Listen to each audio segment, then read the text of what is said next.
내 인생 여정 끝내요. 내 인생 여정 끝내요. 강 건너 언덕 이를 때 하늘 문 향해 말하리. 예수 인도하셨네. 매일 발걸음마다 예수 인도하시네. 나의 무거운 죄 짐을 모두 벗고 하는 말 예수 인도하셨네.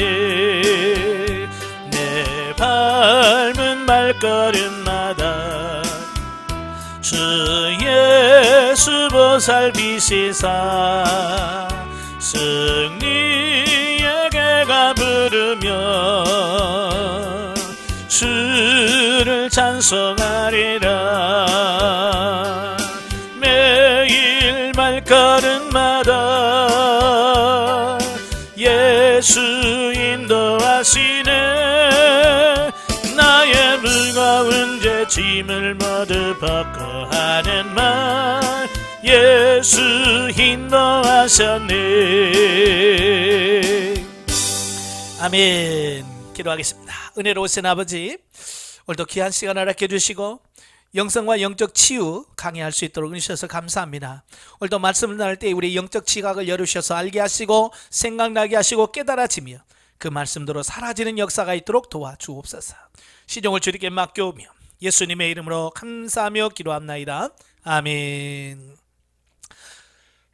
네, 우리 교재 93페이지입니다. 영성과 영적 치유 93페이지 보시면 제 4장이 나오는데요.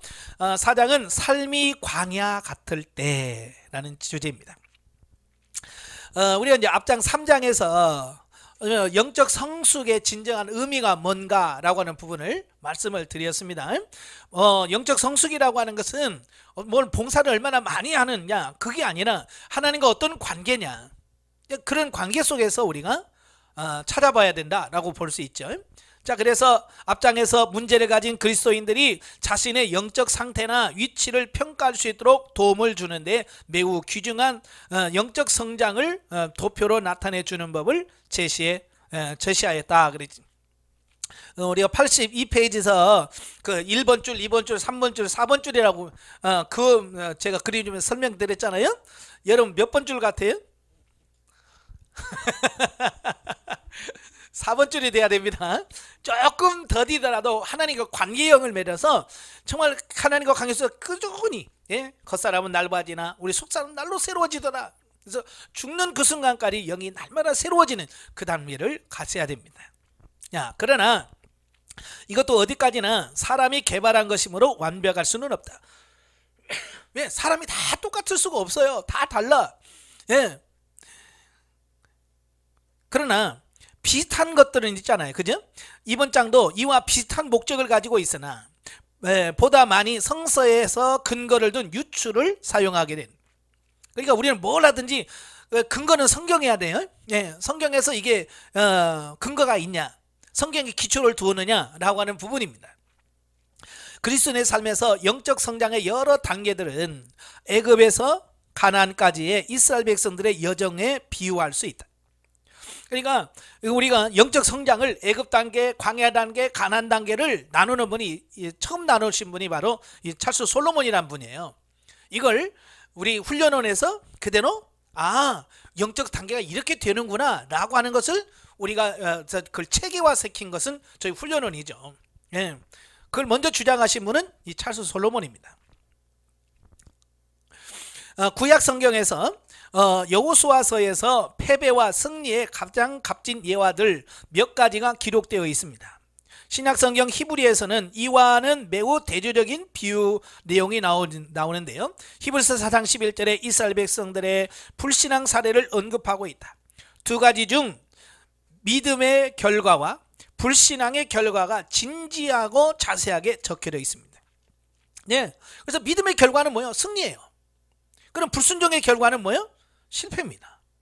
성경에서 분명하게 이렇게 나누고 있다는 거예요. 하나님께서 하나의 민족으로 이스라엘 백성을 대하셨듯이 개별적으로 우리를 대하신다. 그러니까 어찌 보면 출애굽했을 때는 이스라엘을 한 민족이라고 하는 공동체를 가지고 그들을 끌어갔어요. 그러면 지금 시대는 뭐냐? 이제는 개별적으로 저와 여러분을 개인적으로 끌어가신다라고 볼 수 있습니다. 그래서 각자가 달라요. 예를 들어서 어떤 분은 광야고, 어떤 분은 가나안이고, 어떤 사람은 생명당에 들어가서 각자가 하나님께서 개인적으로 다 이끌어 가시는데 그 과정은 똑같아요. 그 과정을 똑같이 걷는. 예를 들어서 이런 겁니다. 지금 보면 우리가 이제 우리 나라에도 국가 교육 체계가 있잖아요. 예? 초등학교 6년, 중학교 3년, 고등학교 3년, 대학교 4년 이런 체계가 있어요. 그래서 지금 국민 중에 지금 누구는 초등학교 1학년 다니는 사람이 있고 2학년 다니고 3학년 다 다르잖아요. 그죠? 마찬가지예요. 영적인 부분도 똑같아. 교회 예를 들어서 교회 교인이 100명이라 그 교인 중에서 애굽 단계는 몇 명, 예? 광야 단계는 몇 명, 가나안 1단계는 몇 명 이렇게 각자 다를 수 있다는 얘기예요. 그래서 도표 12에서 보듯이 그들의 여정은 애굽에서 광야를 거쳐 가나안에 이르는 길이었다. 자, 96페이지를 보시면 도표가 나와요. 96페이지 보시면 도표 12가 나오는데요. 자, 그 그림을 한번 쭉 보시면 이게 이제 영적으로 성장해가는 과정을 이분이 이렇게 나와 있어요. 애굽이 있고 광야가 있고 가나안이 있습니다. 큰 단계는 애굽 단계, 광야 단계, 가나안 단계가 있어요. 그래서 애굽 단계에서 광야 단계로 넘어갈 때는 홍해를 건너갑니다. 그죠? 홍해라는 물을 건너가. 그 다음에 광야에서 가나안 땅에 들어갈 때는 요단강을 건너갑니다. 자, 이렇게 성경에서 이렇게 흐름을 정확하게 이분은 표현을 하고 있다라는 겁니다. 자, 그래서 이 도표를 머릿속에다 딱 이렇게 입력을 시켜 놓으시고 다시 93페이지로 나가시면, 자, 이스라엘 백성들이 애굽에 있을 때 하나님께서는 그들에게 가나안 땅을 약속하셨다. 예, 그죠? 하나님은 이스라엘 백성들이 애굽 땅에 있을 때 그들에게 가나안을 들어가게 하실 것이다 라고 약속하신 거예요. 마찬가지로 오늘도 하나님 믿지 않는 사람들을 불러서, 예? 애굽에 사는 우리를 불러서 내가 너를 가나안 땅으로 인도해 줄게 라고 약속하시는 겁니다. 그 약속은 언제 주어졌냐면 에베소서 1장 3절 4절에 창세전에 하나님이 택정하셨다. 다 하나님께서 창세전에 이미 계획하신 거예요. 여러분도 마찬가지예요. 여러분 그냥 여기 훈련에 그냥 오신 것 같죠? 아니요. 창세전에 너는 몇 월 며칠 몇 년 몇 월 며칠 날에 거기 가서 이런 훈련 받아라라고 하나님께서 예정하신 거예요. 아시겠죠? 그 예정하심 속에서 우리가 이 훈련을 받게 되는 거예요. 그래서 이 훈련을 잘 받으셔야 돼요. 이와 마찬가지로 우리가 그의 아들 예수를 영접할 때 하나님께서는 우리에게 승리하는 삶 가나안을 약속해 주십니다. 자, 애굽은 뭐냐? 이스라엘 백성들이 400년간 노예 생활을 한 곳입니다. 홍해바다는 하나님께서 이스라엘 백성들을 바로의 군대로부터 구원하신 수단이었다. 이것을 유추해보면 홍해는 주 예수 그리스도를 믿음으로써 죄와 그 사슬로부터 해방되는 것을 상징합니다. 홍해를 건넌 것은 영적으로 보면 영적 출생, 쉽게 말하면 중생과 거듭남을 비유하는 게 홍해입니다. 그러니까 애굽에 살던 사람이 홍해를 건너면 뭐요? 중생하고 거듭나는 삶을 의미하는 거예요. 자, 그 다음에 광야는 그들의 지도자인 모세를 포함해서 애굽에서 온 모든 히브리 성인들이 40년간 방황하다가 모두 죽게 된 장소가 광야입니다. 오직 여호수아와 갈렙만이 하나님의 말씀이 있는 그대로 믿고 가나안 땅에 들어간 두 사람이었다. 마찬가지로 오늘날도 비교적 소수의 크리스천들만이 가나안으로 비유되는 승리의 땅으로 들어가고 있다라는 겁니다. 과거에도 60만 3,550명 중에서 2명 들어갔어요. 여호수아와 갈렙만 둘 들어갔어요. 오늘날도 마찬가지. 오늘 교회 다니는 사람이 수천 명 되잖아요. 그죠? 수만 명입니다. 근데 그 중에서 과연 가나안의 높은 경지에 들어가서 정말 가나안의 승리의 삶을 사는 성도들이 몇 퍼센트일까요? 몇 퍼센트나 될 것 같아요? 극히 극소수라 그 말이에요.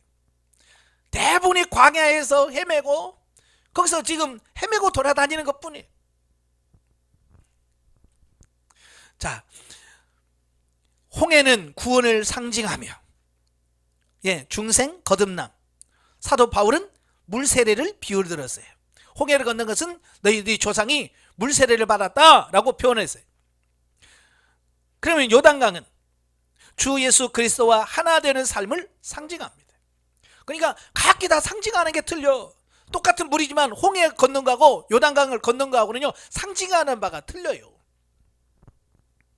그래서 이스라엘 자손들이 그들의 불신앙 때문에 가나안 땅에 들어가지 못했는데요, 대다수의 크리스찬들도 그들의 전철을 따르고 있다는 겁니다.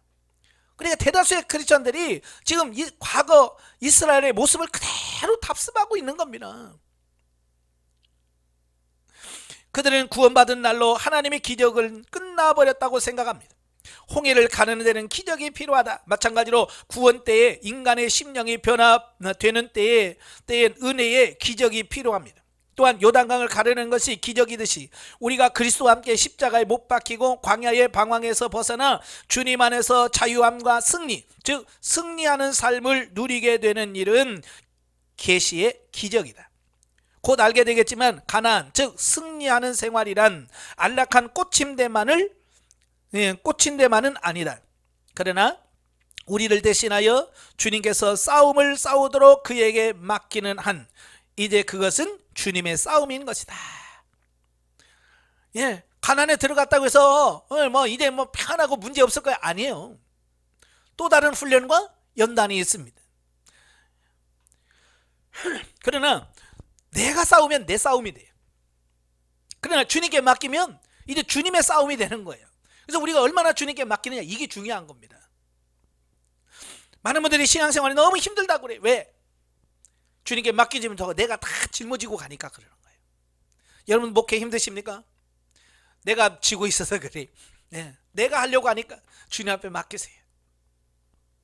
내 의견에는 어떤 찬송과 신학은 신자의 영적인 성장에 방해가 된다.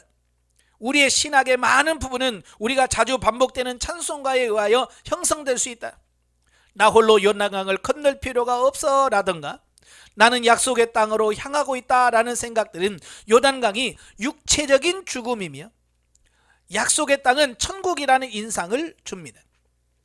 이 많은 경우 많은 기독교인들은요 현재의 삶에서 어떤 승리를 기대하지 않고 천국에서 승리를 기대하고 있습니다. 지금 대다수의 성도들이 다 그렇습니다. 이 땅에서 누리고 이 땅에서 하나님의 나라를 누리는 이걸 천국의 삶을 경험을 안 해요. 뭐라 그래? 천국은 죽어서 가는 거지.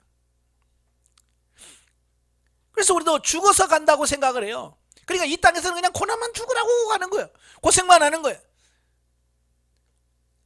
물론 어떤 단계를 가려면 고난의 과정을 통과해야겠지만 그 고난을 통과하고 나서 하나님은 뭐요? 결국 우리로 하여금 승리의 삶을 살아가도록 하는 겁니다. 그러니까 대다수가 이 땅에서 승리의 삶을 맛보질 못해요. 어느 단계에는 기쁨이 있어, 교회 다니면서. 근데 그 정말 주님께서 우리에게 주시려고 하는 참된 기쁨과 평강은 없어요. 여러분 교회 수십 년 신앙생활하는 권사님, 장로님들 보세요. 정말 그들의 승리의 삶을 살고 있는 거예요. 정말 기쁨을 갖고 사는 거예요. 똑같아요. 염려하고 근심하고 걱정하고 맨날 가는 게 똑같아요. 왜? 그 단계를 뛰어넘지 못해서 그래요. 왜? 천국이 죽어서 가는 그곳으로만 생각하니까 그러는 거예요. 이 땅에 주님 뭐라 그랬어요? 천국이 가까이 왔느니라. 예수님 뭐라 그랬어요? 천국이 이 땅에 임한다 그랬어요. 너희 안에 임한다 그랬어요. 근데 우리는 천국이 우리 안에 임하는 천국은 전혀 기억하는 거 죽어야 천국 갑니다. 그래서 맨날 요단강 건너가 만나리. 그래서 맨날 그 죽어서 가는 그것만 생각한다고 말이에요. 물론 그것도 천국입니다.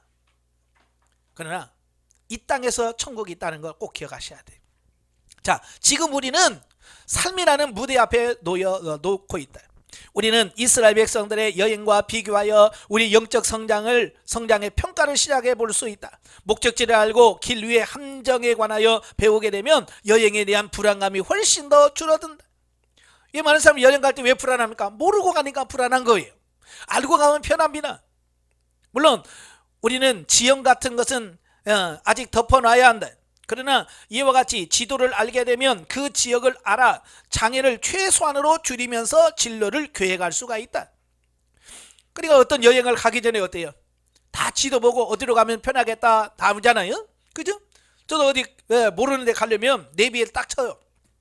내비를 쳐서 이렇게 가는구나. 그래서 예정된 이렇게 간다는 걸 머리에 집어넣고 가면 편해. 근데 아무것도 모르고 가면 힘들죠. 지도도 없지 아무것도. 알아야 돼. 기본적인 것은 파악을 해야 돼.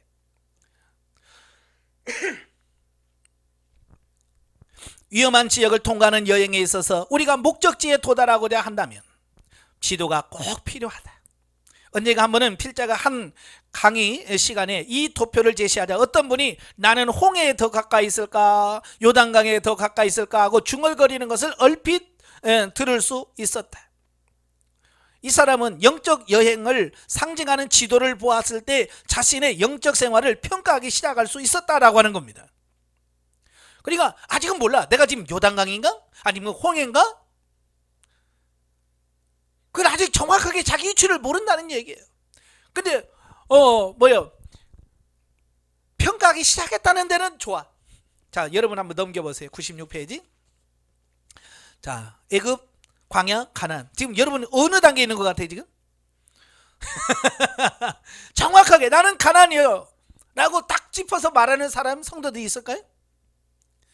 아마 여러분 교인들 한번 이 그림 한번 좀 보여줘 보세요. 내가 지금 어딜까? 중생은 했나? 딱 가면요 대부분이 어디서는 중생을 했나부터 따집니다. 저도 지금 훈련을 해서 처음 상담하잖아요. 처음 상담할 때 영적인 단계가 어느 단계고 딱 얘기하잖아요. 그때요 전부 다 뭐래요? 중생했어요 제가? 광야예요? 그래요. 나는 아직 애굽인 줄 알았는데요. 그런다면 아직 중생했는데 거듭남에 대한 확신도 갖지 못하고 신앙생활을 태반이에요. 왜? 이런 영적인 여정을 지도를 누가 펴봤어요? 아무도 펴본 적이 없기 때문에.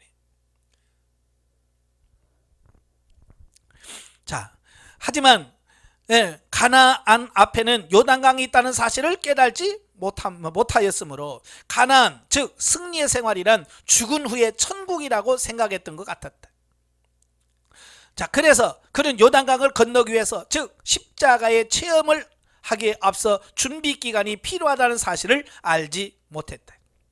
예, 많은 사람들이요 이걸 모르는 거예요. 가나안에 들어가려면 요단강 내가 죽는 이런 과정을 거쳐야 되는 거야. 이걸 모르는 거예요. 그러니까 예수 믿다가 어려움 당하고 고난 받으면 그런 걸 모르기 때문에 전혀 예상되면 왜 어렵냐. 그래서 성도들 보면 그래요. 아니 예수 믿고 복 받으면 평강하고 잘 돼야지 왜 어려워요? 라고 자꾸 질문한다면 왜? 요단강이 있다는 걸 몰라 그들은. 여러분 아시죠? 요단강이 죽음의 과정이 있다는 걸 알아. 그러니까 어때요? 어려우면 요단강인가? 이게 그건가? 이게 왜? 이미 알기 때문에 그걸 기다리고 그걸 통과할 수 있는 부분이야. 그걸 모르니까 많은 사람들이 낙심해버리는 거야. 고난이 오면. 여러 가지 고통스러운 역경을 통해서 이 준비 기간이 시작될 때 대개 크리스천은 그 역경의 목적을 알지 못하기 때문에 비참해집니다. 이때 그들은 하나님과 함께 협력하며 그리스도의 고난에 참여함으로 인내하며 견뎌내려 하기보다는 오히려 하나님에 대항하려고 듭니다. 예, 죽어야 사는 이 원리를 모르니까. 예, 하나님 왜 이럴 수 있습니까? 왜 내가 이런 고통을 받아야 됩니까? 라고 하나님께 대항한다고 말이에요. 사도 바울은 이 원리를 알았어요. 그래서 그는 고린도서 15장 31절에 뭐라고 그래요? 나는 날마다 죽노라. 왜? 죽어야 들어간다는 걸 아니까. 죽어야 산다는 걸 아니까. 여러분도 마찬가지예요. 이거 빨리 깨달으셔야 돼요. 제가 강의 시간에 그랬잖아요. 제가 그렇게 기도하면서 나는 데모했지 기도한 게 아니라고 그랬잖아요. 모르니까. 날마다 하나님 앞에 하나님 그럴 수 있습니까? 왜 나에게는 왜 이런 고난만 줍니까? 맨날 기도하면서 맨날 그 하나님께 원망하고 대적했어요. 그 전에는요 내가 그렇게 기도 많이 했다고요? 나는 잘한 줄 알았어요. 왜? 기도 시간은 길게 하니까. 그런데 결국 그게 데모하는 시간이었다. 하나님과 데모하는 시간이었어요. 교제하는 시간이 아니라. 오늘날 저 같은 사람이 수두룩 가더라고요 교회에서. 그래서 제가 이걸 하는 이유가 나 같은 그런 삶을 살지 않도록 하려고. 사도 바울이 나는 날마다 죽노라 그 원리가 뭔지를 깨달았기 때문에 그 말씀한 것처럼 저도 이 훈련을 통해서 새로워진다는 것을 가르쳐주고 싶어서 이 훈련을 하는 거예요. 자, 96페이지. 위험한 여행에서는 하나의 지도란 매우 유용한 것이다. 예. 참 지금은 내비게이션이 얼마나 좋은지 몰라요? 그죠? 어디 가려면 주소만 알려줘요. 그래서 주소만 딱 치면 그냥 정확하게 가잖아. 좀 어쨌든 때로 돌기는 하지만 그냥 아무리 처음 가는 일도 자신 있게 가요. 내비만 따라가면 어쨌든 돌긴 돌아도 가요. 네, 가니까. 그러나 그곳을 여행했던 경험을 가진 안내자가 있어 동행해 준다면 무한한 위안이 될 것이다. 그죠? 내비게이션이 있는 거하고 옆에 이미 그 길을 잘 아는 사람하고 같이 가는 거 얼마나 좋아요. 내비게이션도 있지, 옆에서 이미 가본 사람도 있지. 그러면 걱정이 없잖아요.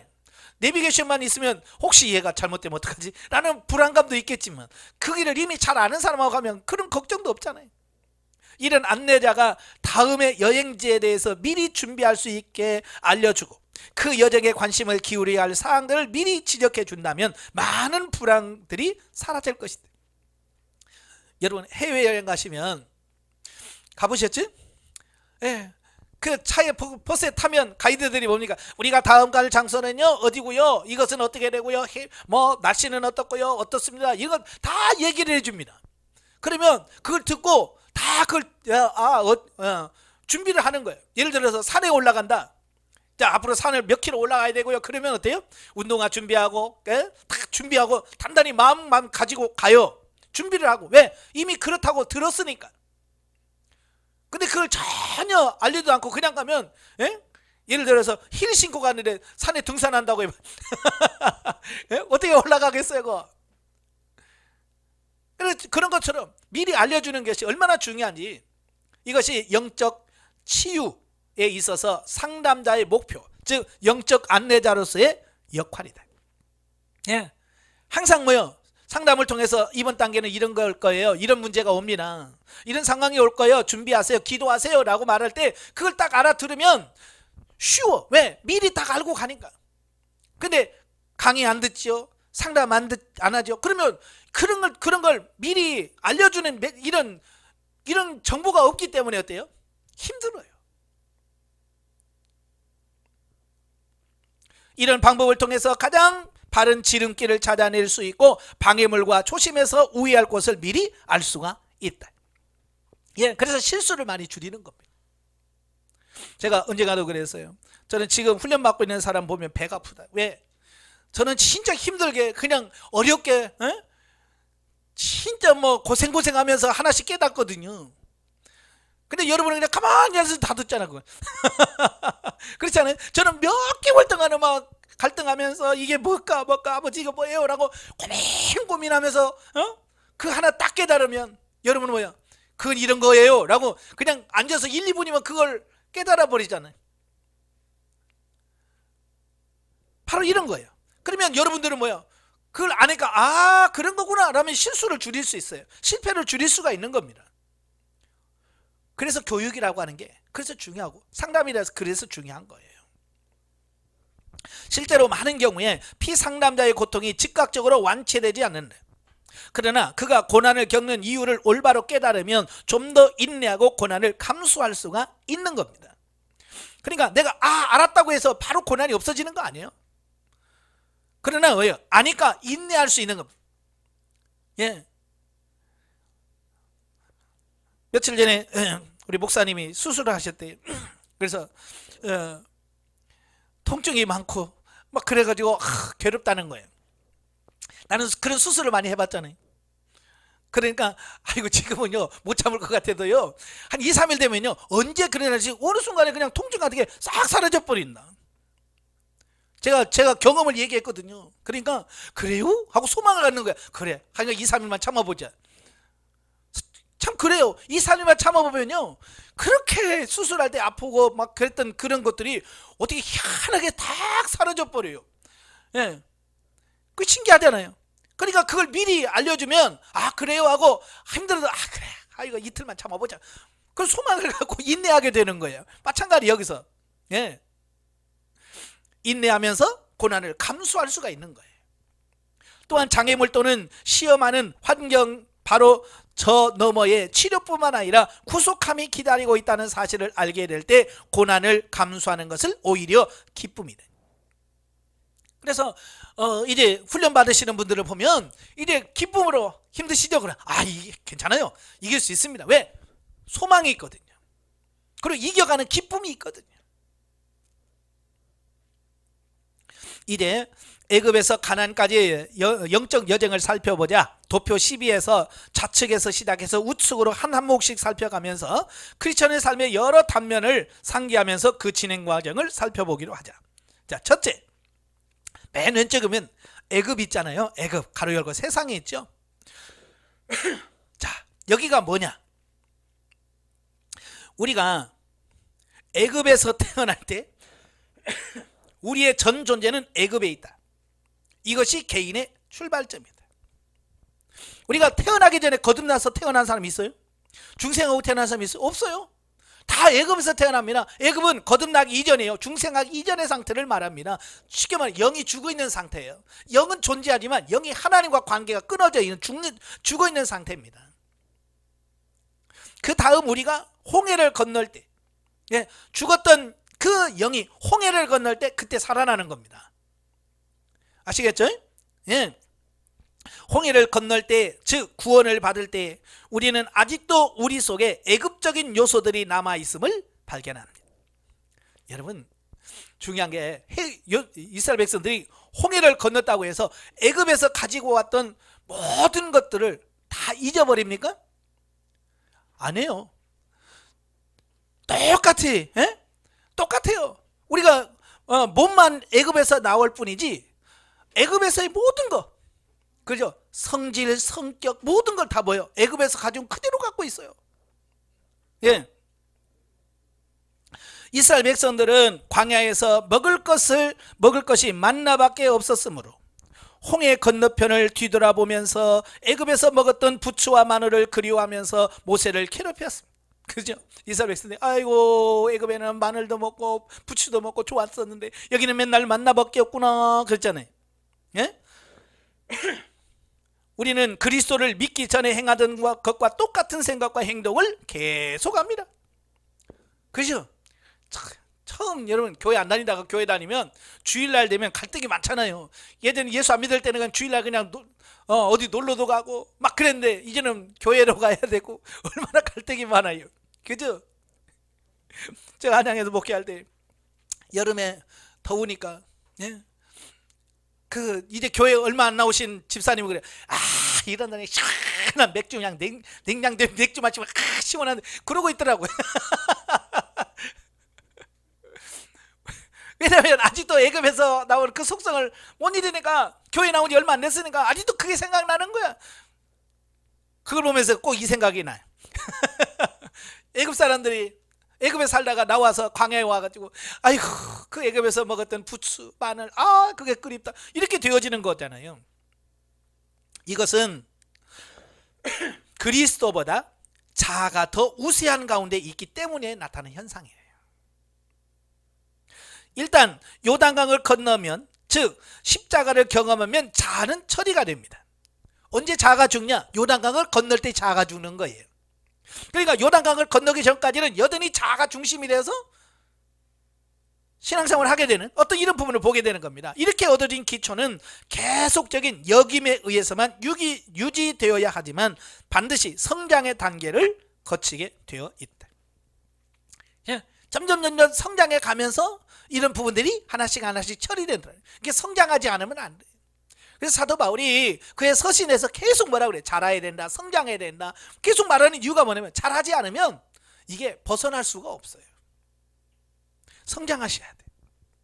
둘째는 애굽에서의 시간은 사단이 주인되고 우리가 종이 되어 사단의 굴레에 매여 있던 기간이다. 그러니까 96페이지에 보시면 1. 애굽에서의 자아, 그건 첫째고요. 둘째는 뭐예요? 사단의 노예. 이 사단의 노예 있죠? 바로 이 부분이에요. 우리가 애굽에 살 때는 사단의 노예가 돼서 살아가는 삶이다 라고 하는 겁니다.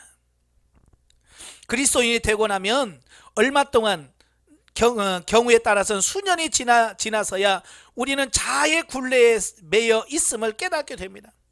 그러니까 대부분 그걸 모르고 사는 거예요. 바울은 이것을 로마서 7장에서 뭐라고 말하냐면, 내가 원하는 바 선은 하지 아니하고 도리어 원치 아니하는 바 악은 행하노라 라고 고백하면서 분명히 표현하고 있습니다. 예수를 믿은 지 오래됐어요. 그런데 내가 원하는 바 선은 행치 않고 원치 않은 바 악을 지는 자기 모습을 보는 겁니다. 또 바울은 그의 내적인 혼란으로 인하여 좌절 속에 빠진 마음을 로마서 7장 24절에 토로합니다. 뭐라고 합니까? 오호라 나는 곤고한 사람이로다. 이 사망의 몸에서 누가 나를 건져내랴 라고 말합니다. 바울은 그의 삶 속에서 자아와 자아의 지배가 매우 비참한 것임을 보았던 거예요. 자아로 막 살아가는 자기 모습을 보면서 괴로운 거예요. 이 괴로움이 그를 지치게 만들어 바울은 자신의 힘으로는 도저히 설 수가 없음을 알았다. 바로 이것이 위대한 것이다. 우리가 십자가의 고통을 기꺼이 받아들이기만 하면 우리 모두는 반드시 그런 깨달음을 이룰 수 있을 것이다. 그러니까 사도 바울 같은 경험을 하셔야 돼. 예수를 믿으면 이런 자아와 어떤 갈등, 고민들을 하면서 나는 공고한 사람이로다, 누가 나를 건져내라니 탄식이 우리 안에 있어야 돼. 대부분의 크리스찬은 이게 없어. 왜 그게 없어요? 성장하지 않으니까. 그런 과정은 없는 겁니다. 성장을 하셔야 그런 과정이 오는 겁니다. 하나님께서 성령의 등불을 밝혀서 그의 말씀으로 우리의 심령을 비추어 주지 않으면 그때까지 우리는 죽기까지 복종하지 못할 것이다. 일단 우리의 자아가 이런 방법으로 처리되면 우리는 자아의 굴레에서 해방되어 하나님께 예속되는 즐거움을 맛보게 되는데, 그것이야말로 진정한 의미에서의 자유다. 그러니까 자유는 내 마음대로 한다, 그게 아니에요. 그건 방종이에요. 여기서 말하는 자유는 뭐예요? 자아의 굴레에서 벗어났을 때 진정한 자유를 맛보게 되어진다, 그 말이에요. 셋째는 이제 죄에 대한 부분입니다. 자, 애굽에 거하는 동안 삶은 죄로 특정 지을 수 있다. 그러니까 애굽에서 삶, 이건 죄된 삶. 우리는 죄 가운데로 태어나서 그 죄가 그리스도의 피로 처리되기 전까지는 그 죄 가운데서 또 생활하는 것이다. 그리고 대다수의 그리스도인들은 그들의 모든 삶을 광야에서 보낸다. 마지막 가나안으로 들어가게 되는 많지 않은 그리스도인들도 광야에서 방황하면서 그의 인생의 대부분을 허비합니다. 비극적이지만 이것은 사실입니다. 여러분, 대다수가 어때요? 광야에서 수십 년 동안 고생하면서 그 세월을 다 보내고 대부분 들어가지도 못하고 죽어요. 자, 보세요. 여호수아와 갈렙도요, 믿음으로 보였지만 그래 너 둘만 먼저 가 그랬어요? 아니잖아요. 40년 동안 같이 광야에서 훈련 받았어요. 그리고 40년을 통과한 이후에 여호수아와 갈렙도 가나안을 들어가게 되는 거예요. 이렇게 모든 사람들이 고생하면서 광야를 어떻게 해요? 통과한다, 그 말이에요. 광야에서의 시간은 즉 육신의 지배를 받는 정욕의 시간이다. 복음주의 교파에서 육적이라고 하는 단어는 수치스러운 죄를 지으며 십자가를 체험하지 못한 채 생활하는 크리스천을 의미합니다. 그러니까 우리가 육신으로 산다라고 하는 말은 죄를 지으면서 십자가에서 죽으심을 경험하지 못한 채 살아가는 크리스천들의 삶을 육적이다라고 표현하고 있는 겁니다. 그런 경우도 되겠지만 주님을 위해 헌신적으로 일하고 있으면서도 아직 십자가를 경험하지 못한 목회자의 경우 그의 육적인 자아가 주인이 되어 목회 생활을 할 수도 있다. 그러니까 목사가 됐다고 해서 다 영적인 건 아니에요. 육이 중심이 되고요, 자아가 주인이 되면 여전히 뭐요? 육신적인 삶을 살아가는 거예요. 아시겠죠? 이것을 깨닫지 못하는 목회자들이 많습니다. 이걸 깨닫지 못하는 성도들이 많아요. 그래서 그들은 뭐라고 그래요? 항상 제가요, 교회에서 얼마나 봉사 많이 하는데요, 이걸 강조를 많이 합니다. 그러나 열심만 한다고 되는 게 아니에요. 죽었느냐, 십자가에서 자기가 죽었느냐, 이게 중요한 겁니다. 이 시기를 또한 미성숙의 기간, 즉 영적 유아기 내지는 영적 사춘기라고 불러도 좋겠다. 구원받을 때 우리가 구주와 주가 되신 그리스도께 순복하고 그 후에 계속적으로 맡기는 생활을 살다 보면 광야에 머무는 기간은 하나님께 의하여 결정된다. 그러니까 광야 기간은요, 내가 결정하는 게 아니에요. 하나님께서 합격, 통과 시켜줘야 통과되는 거지, 열심히 한다고 통과되는 건 아니에요. 자, 우리가 10대였을 때가 있음을 부끄러워해서는 아니 되듯이 영적으로 청소년기가 있음을 받아들여야 하겠다. 그렇죠? 청소년 시기 없이 어른이 바로 된 사람이 있어요? 없잖아요. 다 그 아이를 낳으면 유아기를 거치고 육치부를 거치고, 그다음에 초등학교, 중학교, 고등학교를 거쳐서 어른이 되는 거지. 그것 없이 어른 된 사람 없습니다.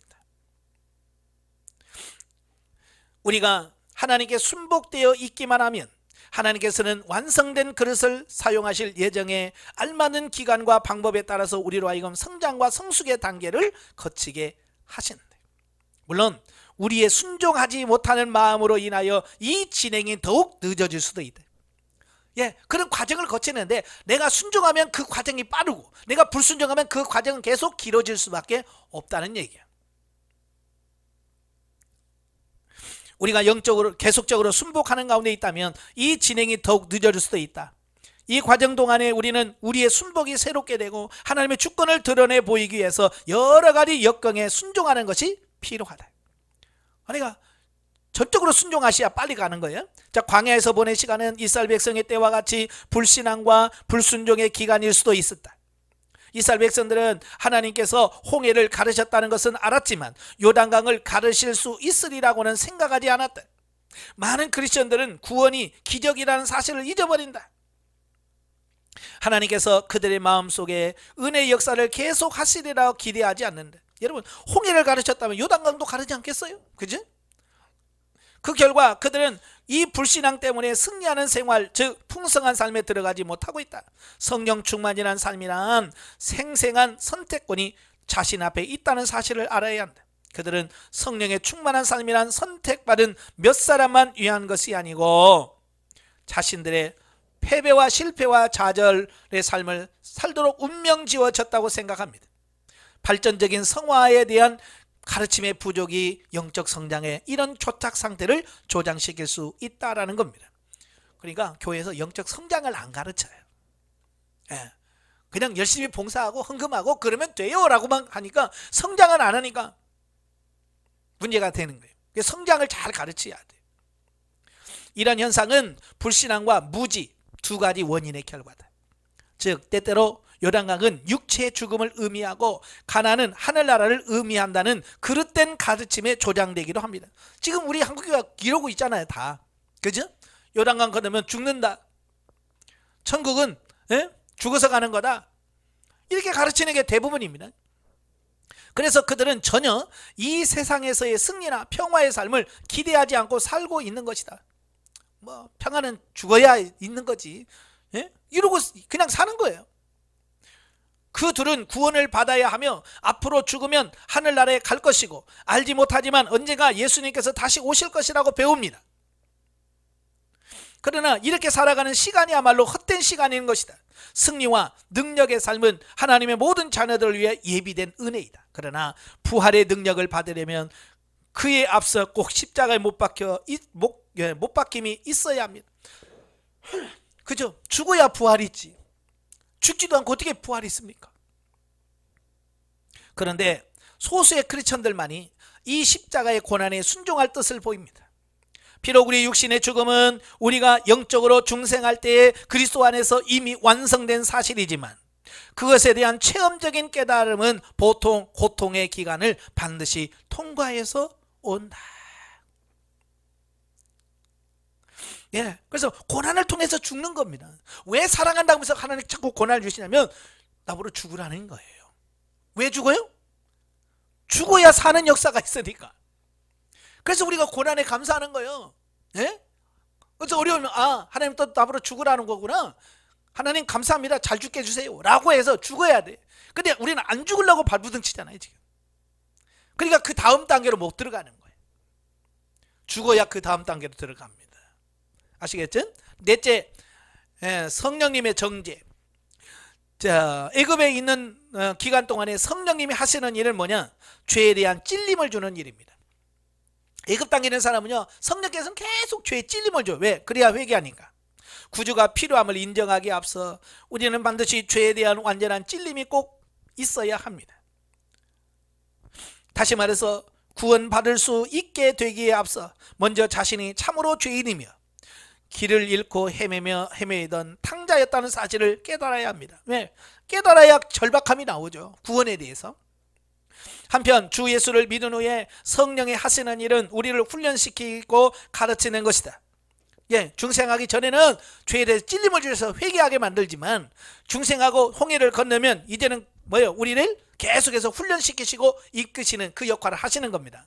이에 대하여 성경에서 연단시킨다 라고 하는 말을 사용하고 있습니다.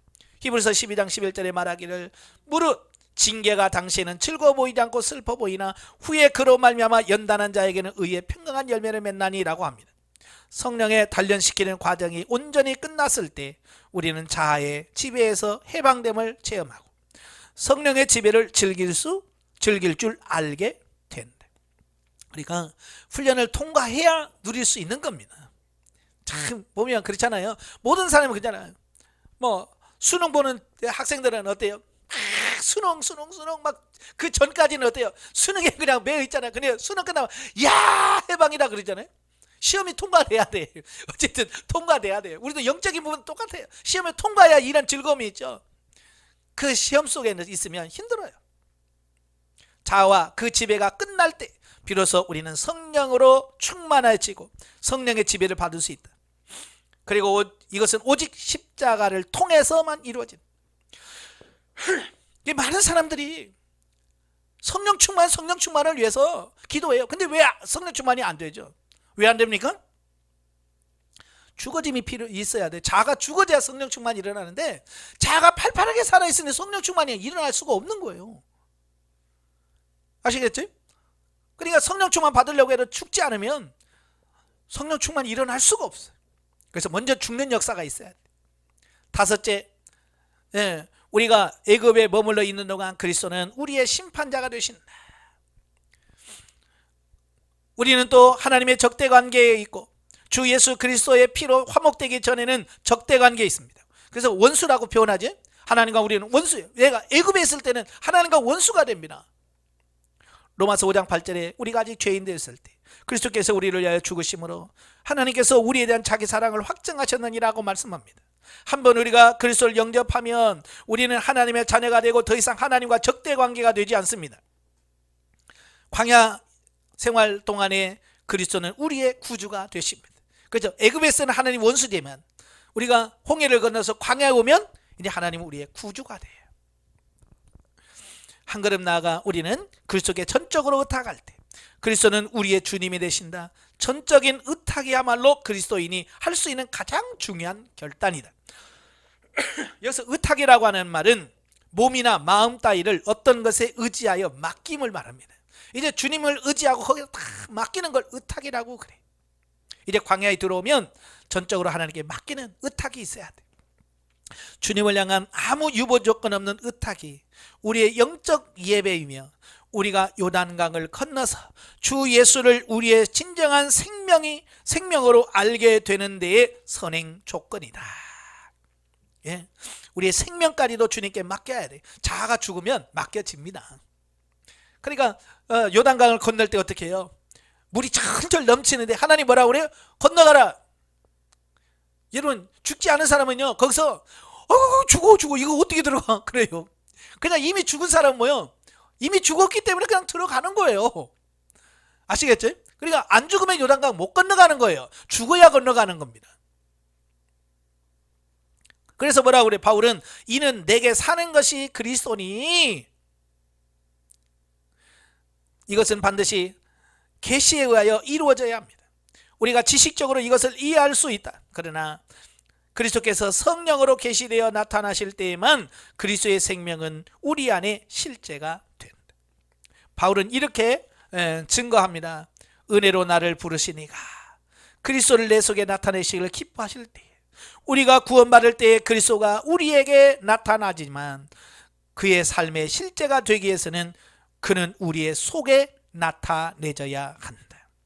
그래서 고린도전서 4장 11절에서 우리 산자가 항상 예수를 위하여 죽음에 넘기우면 예수의 생명이 또한 우리 죽을 육체에 나타내게 하려 합니다. 예, 그래서 내가 죽어진 것만큼 내 안에 그리스도께서 우리 육체 안에 나타나게 돼요. 다른 사람들로 하여금 우리 생활 속에서 그리스도를 보게 하려면 먼저 우리의 자아가 제거되어야 합니다. 왜? 자아가 안 죽으면 자아만 드러납니다. 자아가 죽으면 예수가 드러납니다. 아시겠죠? 그래서 자아가 죽어야 돼. 제거돼야 돼. 그래서 바울은 갈라디아서 4장 19절에서 이렇게 표현합니다. 나의 자녀라, 너희 속에 그리스도의 형상이 이루기까지 다시 너희를 위하여 해산하는 수고를 하노니. 그랬죠? 그리스도와 하나 되기에 방해가 되는 것이 뭐냐? 자아예요. 그리스도 하나 되게 하는 게 방해하는 게 자아예요. 그래서 먼저 이 자아가 처리되어야 돼. 그것이 처리되기 전까지는 그리스도의 형상이 우리 안에 이루어질 수가 없다는 겁니다. 아시겠죠? 자아가 처리가 돼야 돼. 그래야 내 안에 그리스도의 형상이 회복이 돼. 그리스도의 형상이 우리 안에 이루어질 수 없다. 그 필요성과 그 해결책은 모두 성령의 계시에 의하여 나타나게 된다. 그리스도는 높아지셔야 하고 우리는 낮아져야 한다. 우리가 낮아져서 텅 빈 그릇처럼 될 때 비로소 그리스도께서 모든 것, 즉 바로 우리의 삶 전체가 되실 수 있다. 그래서 우리가 이제 영성훈련 받고 이 가난을 넘어가면 갑자기 멍해지는 느낌을 받아요. 멍해져서 뭘 해야 되지 할 단계에 와요. 이게 뭐예요? 자아가 처리가 되어지고 텅 빈단 말이에요. 그 텅 빈 공간에 누가 들어와요? 그리스도가 들어와요. 그래서 이제는 그리스도로 사는 삶으로 바뀌어져 가는 거예요. 여섯째, 이제 새 기간 동안에 나타나는 사단의 역사를 각기 살펴봐야겠다. 애굽의 기간은요, 전적으로 사단의 지배를 받는 기간입니다. 그래서 이 사단이 이 세상의 지배자이므로 우리는 그의 노예이며 죄의 사슬에 매어 있습니다. 이때 우리가 인식하지 못하고 있더라도 성령께서 우리를 그리스도께로 이끌기 전까지는 죄의 굴레에 매어 있는 것이다. 예, 다른 사람 다 몰라. 근데 이미 우리는 사단에 의하여 다 애굽은 다 통제되고 있습니다. 그러다가 광야 기간에 되면 정도는 차이는 있지나 사탄과 함께 공존하게 됩니다. 예, 광야에 오면 사단과 같이 살아. 이때 사단은요, 우리를 심하게 괴롭히지 않습니다. 광야에 있을 때. 왜? 그것은 아직 우리가 그에게 그럴 만한 주목의 가치가 없기 때문이다. 왜냐하면 광야에 나와도 아직 사단의 그 손 안에서 놀아나기 때문에 굳이 그렇게 신경 안 써요. 근데 문제는 뭐냐?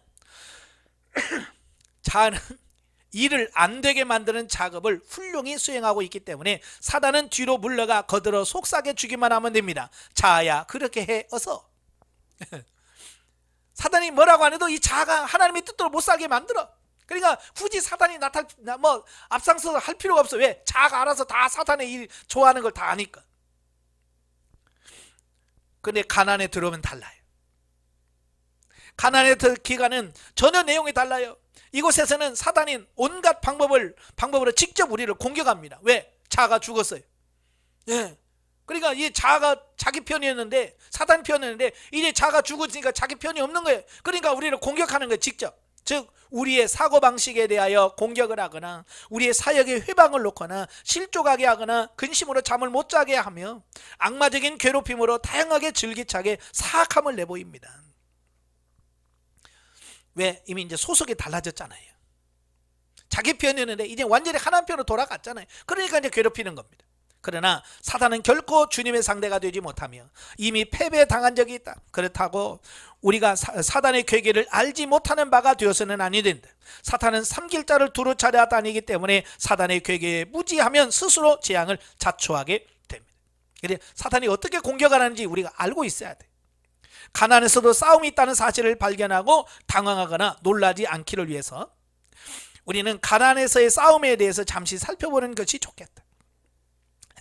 제가 상담하면서 어느 분이 그래요. 목사님, 성장에도 고난이 와요? 성장에도 성적 싸움이 와요? 그래요. 당연하죠. 가나안에 들어간다고 전쟁이 없는 게 아니라 전쟁은 어때요? 더 심해졌어요. 그죠? 차라리 광야 때는요 전쟁 없었어요. 미디안과 전쟁 한 번 있었어요. 근데 가나안에 들어가니까 가나안 7족속들이요 한 통속이 돼서 덤벼요. 영적으로 성장하면요 더 큰 고난이 오고요 싸움이 옵니다. 예, 그럼 또 왜 그럼 굳이 성장할 이유가 뭔가 이렇게 또 말씀하신 분이 있는데요, 그런 과정을 통과하셔야 돼. 이스라엘 백성들은 약속의 땅 가나안에 이르렀을 때 그 땅은 아직 그들의 소유로 되지 않았고요, 그 땅에서 이미 7족속이 살고 있음을 발견하게 됩니다. 그 땅에서의 첫 싸움은 여리고성의 전투였죠. 만일 견고성읍으로 둘러싸인 이 성을 점령하는데 그들이 하나님의 전적인 도우심을 구하지 않고 조금이라도 자신의 능력으로 싸웠다면 이 싸움은 광야에서 겪었던 어떤 싸움보다 훨씬 어렵고도 큰 싸움이 되었을 것이다. 왜요? 여리고성은 아주 견고한 성이거든요. 이 육신의 힘으로는 이길 수가 없어요. 자신의 힘은 불가능한 거예요. 그래서 그들은 그들의 힘으로 여리고를 무너뜨리려고 하지 않았어요. 하나님이 하라고 하는 대로 순종합니다. 하루에 한 바퀴씩 돌아라. 그래서 이스라엘 백성들은요 광야에서 싸우던 방식으로 시작하지 않았습니다.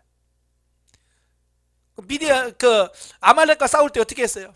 모세는 산에 올라서 기도하고 여호수아는 나가서 싸우고 그랬잖아요. 근데 여리고는요 전혀 그 방식이 달랐어요. 하나님의 명령을 따랐고요 그대로 했습니다. 돌아 그러면 도는 겁니다. 소리 내지 마, 소리 안 냅니다. 그리고 마지막으로 크게 외쳐라, 그럴 때 외칩니다. 그랬더니 어때요? 그렇게 견고한 그 성이 무너져 내린 겁니다. 하나님께서는 그들에게 저주받은 물건을 하나라도 제 것으로 취하지 말고 모든 것을 온전히 멸하라고 경고하십니다. 그런데요 거기에 아간이라고 하는 사람이 있어요. 그는 얼마간의 값진 물건을 훔쳐내서 그의 장막 속에 숨겨둡니다. 그러한 불순종의 결과는 무엇입니까?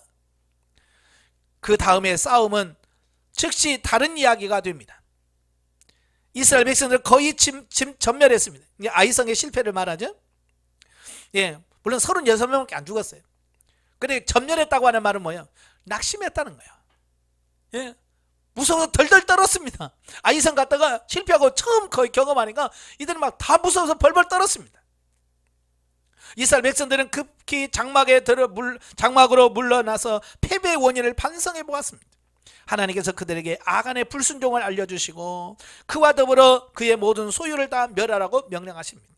이 말은 곧 그리스도께서 다시 삶을 지배하시도록 하려면 자아가 십자가로 되돌아가 처리되어야 한다라고 하는 것을 보여줍니다.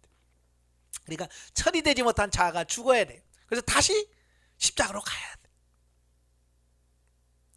죽어야만 통과할 수 있거든요.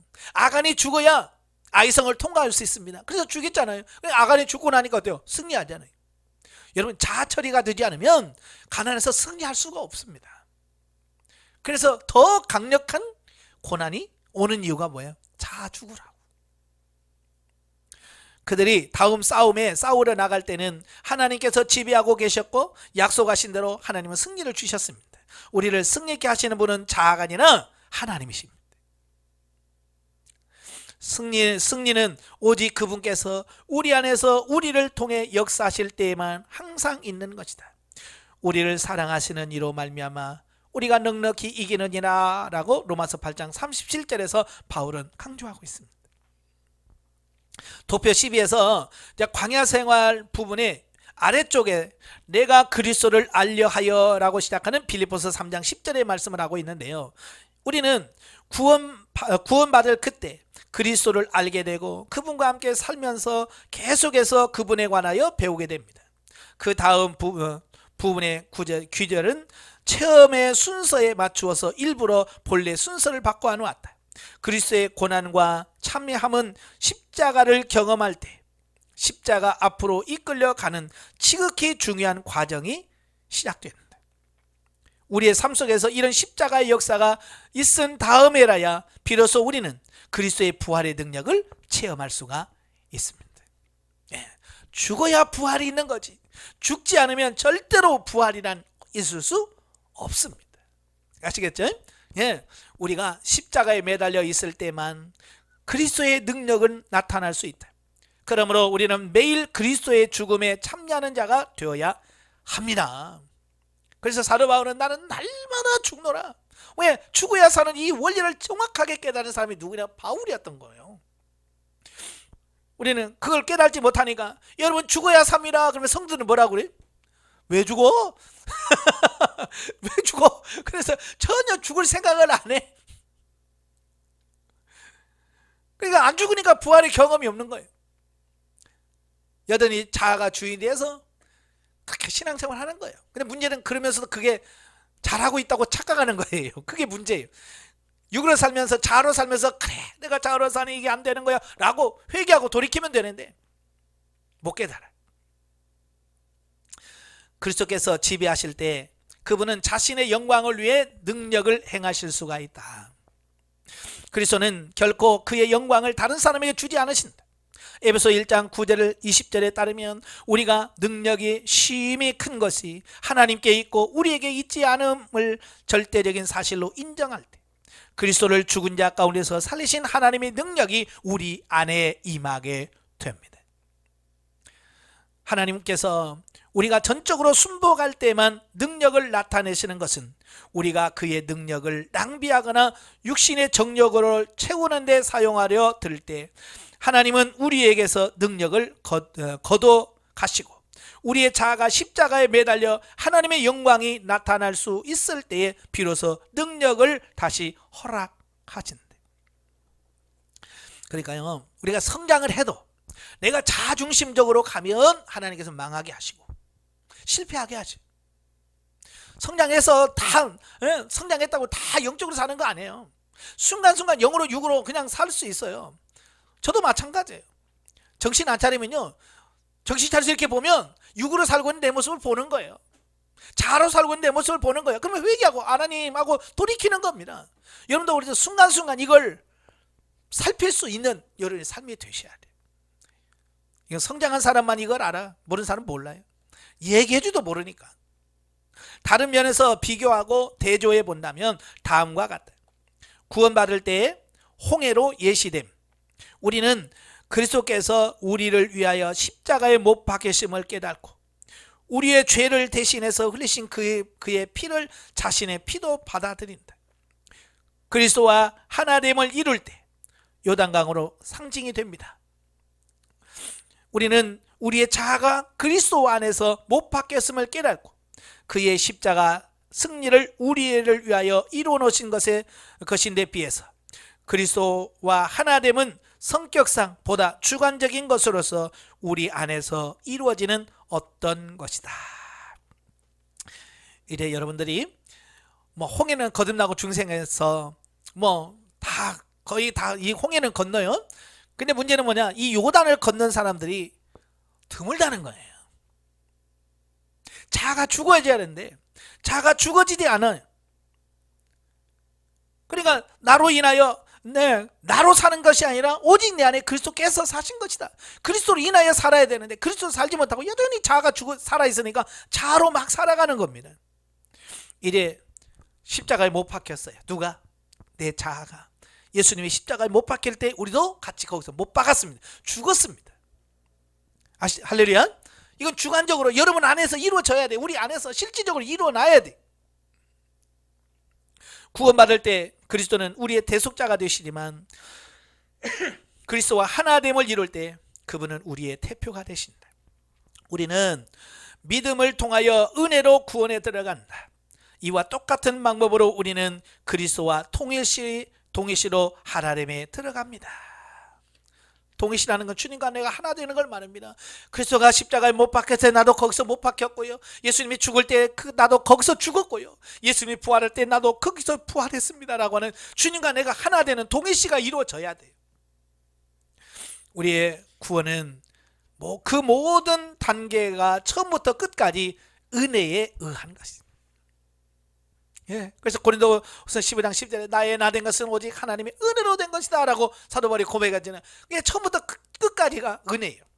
우리는 죄에서 구원받을 만한 아무런 가치가 없는 존재들이다. 그러나 하나님께서는 무한한 자비로 낮아지셔서 구속받은 죄인들을 우리와 교제를 나누시며 영광을 받으시게 하여 우리를 자신의 생명과 사랑의 능력으로 채우신다. 여호수아와 갈렙이 그 땅 가나안을 정탐하고 돌아와서 본 것을 그대로 보고하였듯이 우리도 역시 가나안이 진실로 젖과 꿀이 흐르는 약속의 땅이라는 사실을 광야에서 방황하는 사람들에게 전해줘야 합니다. 이건 굉장히 중요한 거예요. 예, 여러분들이 먼저 앞장서서 가나안의 맛을 보고 성도들에게 가나안이 이런 거예요, 이렇게 행복하더라고요, 가보니까 너무 좋더라고요, 이걸 전해줘야 돼요. 근데 목회자들이 가봤어야지, 가나안에 가봤어야, 그렇잖아요, 가봤어야, 맛을 봤어야 와서 가나안이 이런 거예요 라고 말할 거 아니에요. 여러분이 중요한 거예요. 예. 여러분이 먼저 가서 보고 맛을 보고 와서 여호수아처럼 갈렙처럼 내가 가서 보니 심히 좋은 땅이더라, 예? 성도들에게 전할 수 있는 그런 삶이 돼야 되잖아요. 우리가 내가요 안 가봤는데 좋대요 그러니까 누가 가겠어요? 그렇잖아요. 내가 직접 가서 보고 와야지. 우리도 역시 가나안 땅에 젖과 꿀이 흐르는 약속의 땅이라는 사실을 방황하는 사람에게 전해줘야 돼요. 그러나 그때에도 신실한 두 사람 여호수아와 갈렙이 그러하였듯이 우리는 사람들의 냉대에 대하여 준비가 되어 있어야 합니다. 그러니까 여호수아와 갈렙이 와서 젖과 꿀이 흐르는 땅을 해서 너무 좋아요, 그러니까 사람들이 뭐라고 그랬어요? 돌멩이 던지려고 그랬어요. 오늘도 마찬가지예요. 여러분이 광야를 경험하고 가나안을 경험하고 너무 좋아서 성도들이 얘기해봐요, 돌 던집니다. 왜? 그들은 경험을 안 해봤으니까, 믿음이 없으니까요, 그걸 바라볼 수가 없어요. 왜냐하면 그들은 오직 적은 수의 그리스도인들만이 성령 충만을 받으라는 명령과 특히 그의 앞에서 십자가에서 자신을 먼저 깨끗하게 비워야 하는 사실을 받아들이려 하기 때문이다. 대부분이 안 받아들입니다. 이 극소수들만 이 말씀이 무슨 의미인지를 알아듣고 깨달아요.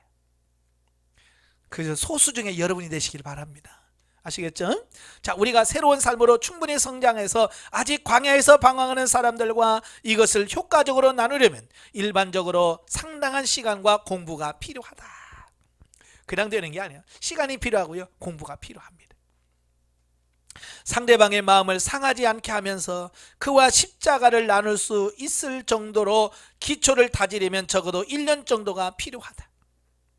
또 다른 사람을 요단강으로 인도하고 그가 십자가를 향하는 내리막길을 갈 때 그와 함께 고통을 나누는 법을 배우는 데는 훨씬 더 많은 시간이 걸리게 됩니다.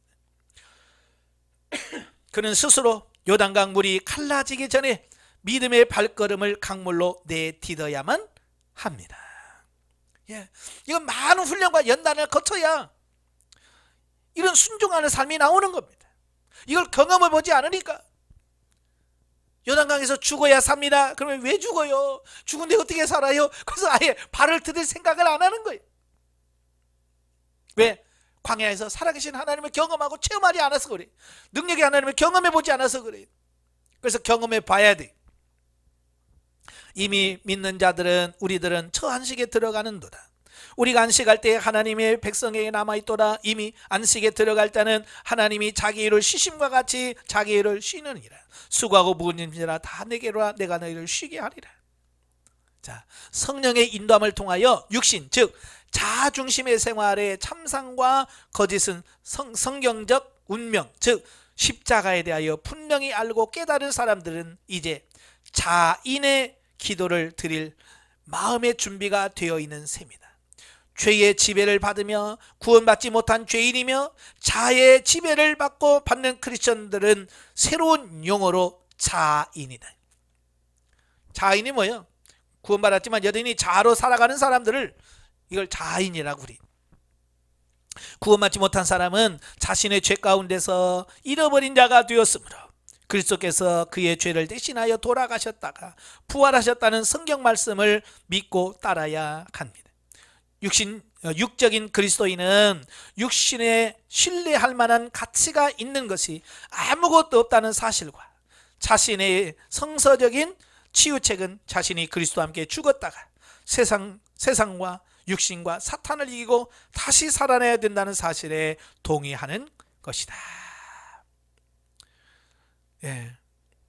죄인은 그리스도를 자신의 구주로 믿어야 하고 자인은 그리스도를 자신의 생명으로 믿어야 합니다. 우리는 그의 아들의 죽으심으로 말미암아 하나님과 더불어 화목되었고 화목된 우리는 또 그의 생명으로 인하여 우리 자아로부터 구원을 얻은. 예, 그러니까 우리는 죄로부터 구원, 이건 다 아는 얘기야. 그렇죠? 죄로부터 구원받는 다 아는 얘기예요. 근데 거기 끝나면 안 되고 우리 자아로부터 구원받아야 돼요. 자아로부터 벗어나서 이제는 뭐요? 예수 그리스도 사는 그 단계까지 우리가 가야 된다. 이걸 꼭 기억하시기를 바랍니다. 아시겠죠? 그래야만 우리가 가나안에서 풍성한 삶을 살 수가 있습니다. 우리가 언제까지 광야에서 그 답답한 삶을 계속 그 속에서 살아가겠습니까? 벗어나서 이제 가나안에서 승리의 삶을 사는 여러분 되시기를 바라요.